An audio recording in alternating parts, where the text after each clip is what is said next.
നമ്മൾ യൂറോപ്പിൽ താമസിക്കുന്ന മലയാളികൾക്ക് നാട്ടിലത്തെ ഫുഡിനോട് ഭയങ്കര ക്രേവിങ്സ് ആയിരിക്കും. ഇന്നലെ വൈകിട്ട് ഫുഡ് കഴിച്ചുകൊണ്ടിരുന്നപ്പോൾ എൻ്റെ ഹസ്ബൻഡ് പറഞ്ഞു പൊതിച്ചോറ് കഴിക്കാൻ കൊതിയാവുന്നു. ഇന്ന് ഞങ്ങൾ മലയാളിക്കട കയറി വാഴയില തപ്പിപ്പം അവിടെ എങ്ങും വാഴയില കിട്ടാൻ. അതല്ലെങ്കിലും അങ്ങനെയാണ്, നമ്മുടെ ആവശ്യ സമയത്ത് നമുക്ക് ഒരു സാധനവും അങ്ങനെ കിട്ടുന്നത്. എന്താ വേറെ വഴിയില്ലാതെ ഞാനൊരു ഫോയിൽ പേപ്പറിൽ കുറച്ച് നെയ്യും എണ്ണയും അതിലേക്ക് ചോറും ഇവിടെ നമ്മുടെ കയ്യിലുള്ള കറികളെല്ലാം കൂട്ടി ഒരു ഊണങ്ങ് വെച്ചു.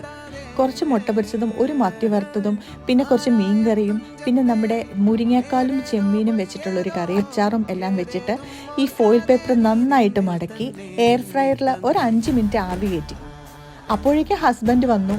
പുള്ളിക്ക് ഒരിക്കലും ഒരു ക്ലൂ ഉണ്ടായിരുന്നില്ല ഞാൻ ഇങ്ങനെ ഒരു ഫുഡ് ഉണ്ടാക്കുമെന്ന്. വാഴയിലയിൽ പ്രതീക്ഷിച്ച ആള് കിട്ടിയത് ഫോയിൽ പേപ്പറിൽ, എന്നാലും വേണ്ടിയില്ല എന്നുള്ള വിചാരം അത് തുറന്നു. കണ്ടപ്പോൾ ഭയങ്കര സന്തോഷമായി. എന്തെങ്കിലും ആവട്ടെ, വാഴയില കിട്ടിയില്ലെങ്കിൽ നമുക്ക് വേറെ ഒരു വഴിയില്ല. എക്സ്പ്രഷൻ ഒന്ന് കണ്ടോളൂ കേട്ടോ.